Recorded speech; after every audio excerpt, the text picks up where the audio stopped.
Hi, thanks for watching. In this video, I'm going to show you how I transform my living room from what you're seeing right now with no recessed lighting, no moldings, and a dark environment to something much brighter with recessed voice activated lights, picture frame moldings, and crown molding.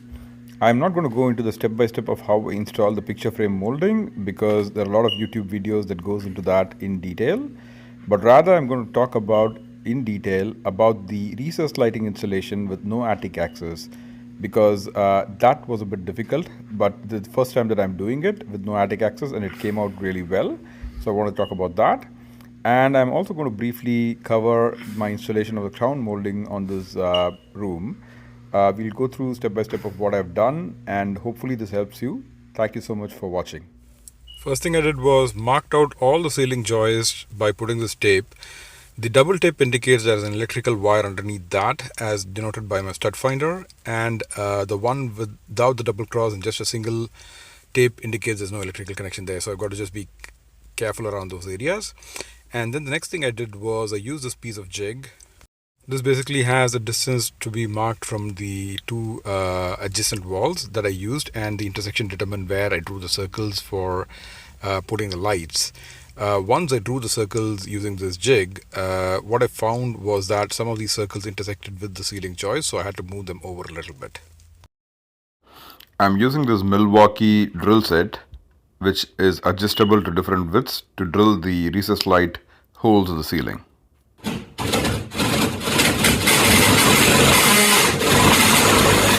So all the 4 holes were drilled using this drill set.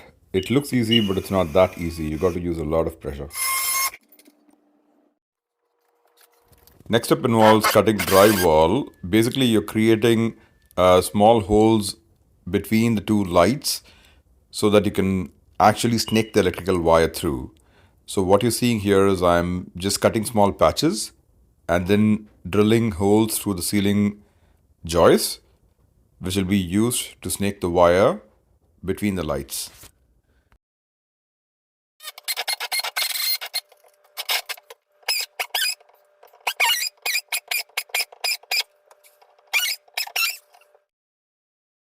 Now I'm at the place where the ceiling meets the wall, so I've got to make 2 holes there, one on the ceiling towards the end where it meets the wall and one on the wall, and these 2 holes will be used.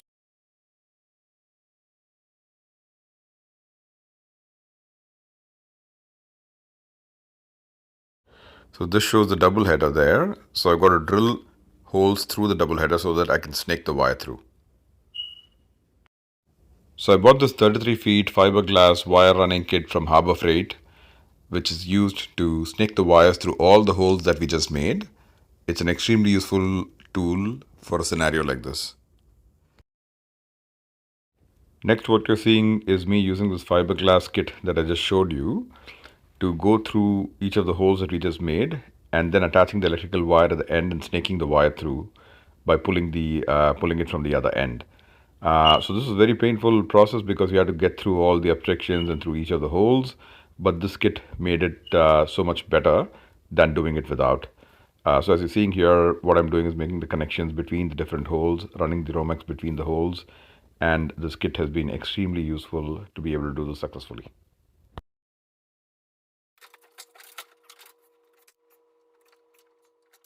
The next step involves pulling the old electrical box out. As you're seeing here, it's got nails attached to the wall, so all of them had to be cut to pull this out. I made sure that I turned off the electrical circuit of the panel before I attempted this.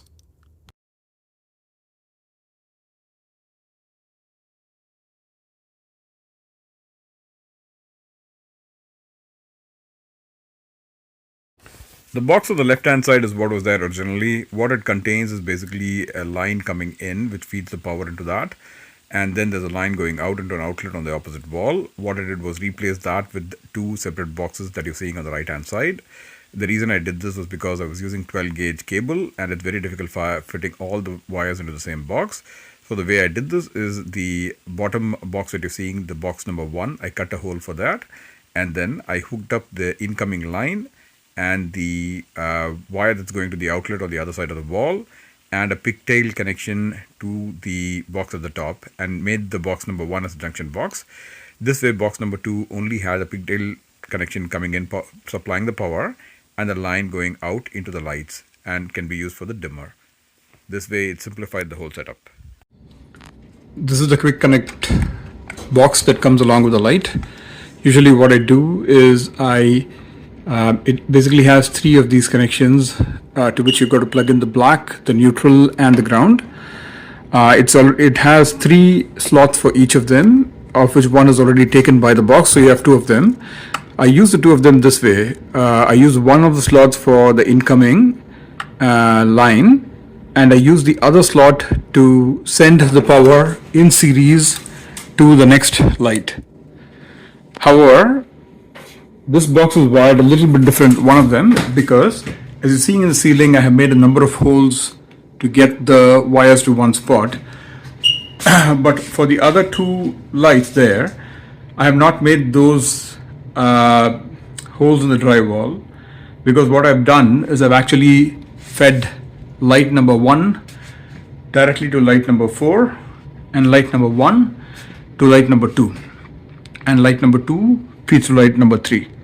That way, this is the only light that feeds 2 of them, but I only have 3 slots here, of which one is already taken by the box, one is going to be taken for the incoming line, so I need 2 more. So what I did instead was I created a pigtail connection between this and the 2 other lights, that and that.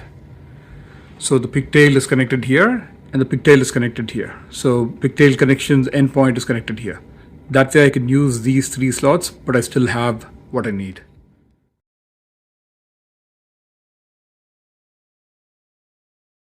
So the next step involves patching the drywall. What you're seeing here is that along all the pieces that I've cut, I'm putting in a small piece of wood at the back as a backup board, attaching it with screws before I attach the drywall pieces that I've already cut from those places back in. This is how I'm doing the drywall patching. I use this fiber fuse tape to patch the drywall. This is absolutely awesome. This is extremely thin and goes on really smooth and gives a great appearance after finishing. As you see here, all the holes are very neatly patched. They're ready for the next coat of paint. The first thing I'm doing is finding out where the crown molding has to go and drawing a line and putting some nails on it to support the crown molding across the room.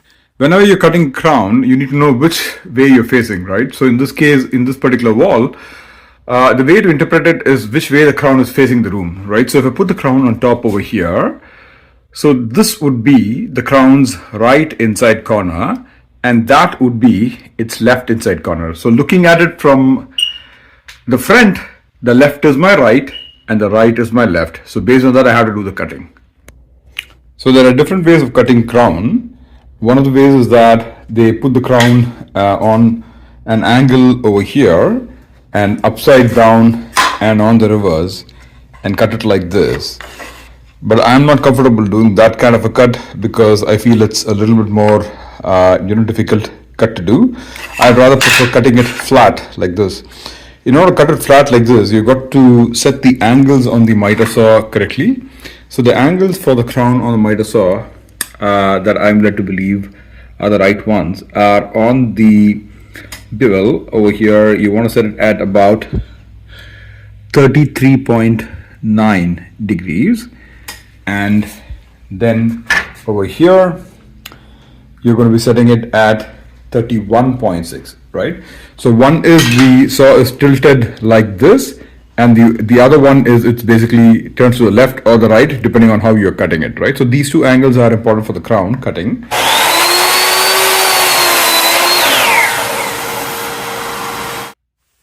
When cutting crown, you want to inch upon the cut. It's very difficult to precisely locate where to cut. As you're seeing here, I'm just inching towards the cut. Just go a little bit over and then inch towards it. I'm positioning the crown on top of the nails that I already have as supports and then using my 18 gauge brad nailer to nail it in. On longer pieces of crown, it doesn't stretch across the whole room. So what I've done is I made a scarf joint where one piece of crown connects into the other, and this is how this joint is made, and they're glued, attached and nailed.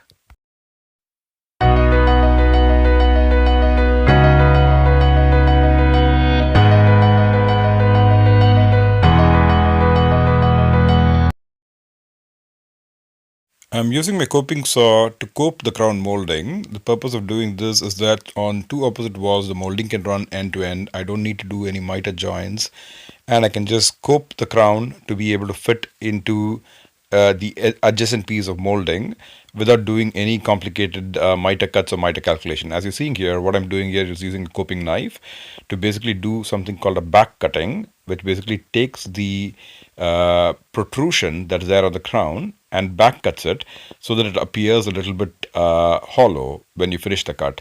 This way, this piece of crown molding can go sit against the adjacent piece without any complicated miter cuts or joint calculations.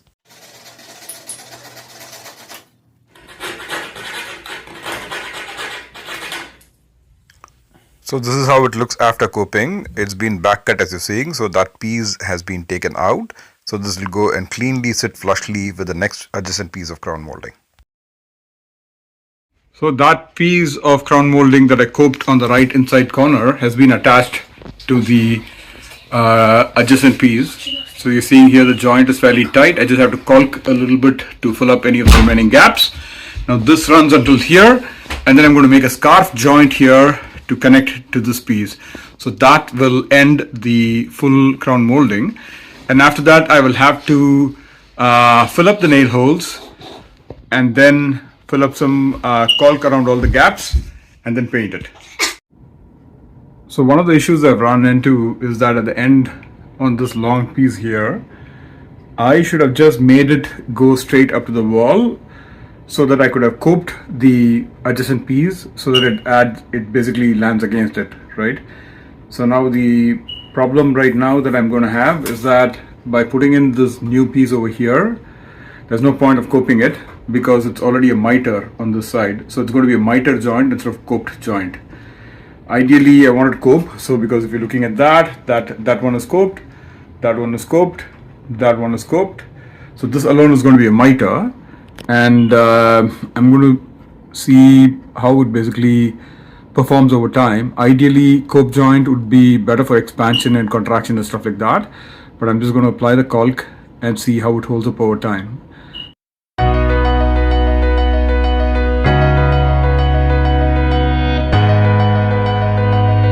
What I'm doing next is going around the room and filling up these kind of scarf joints with wood filler so that the seams are not going to be shown after painting. Damp plastic wood that I'm applying here.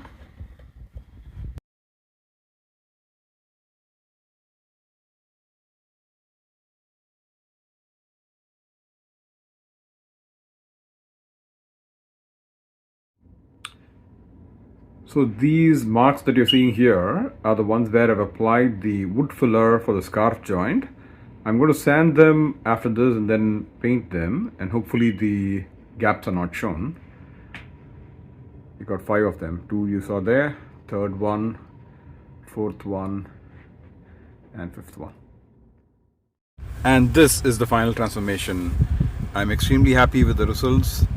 A lot of challenging aspects of this project, including installation of the recessed lighting with no attic access, picture frame molding and the crown molding and the scarf joints and the cope joints and everything else. Everything came together really well.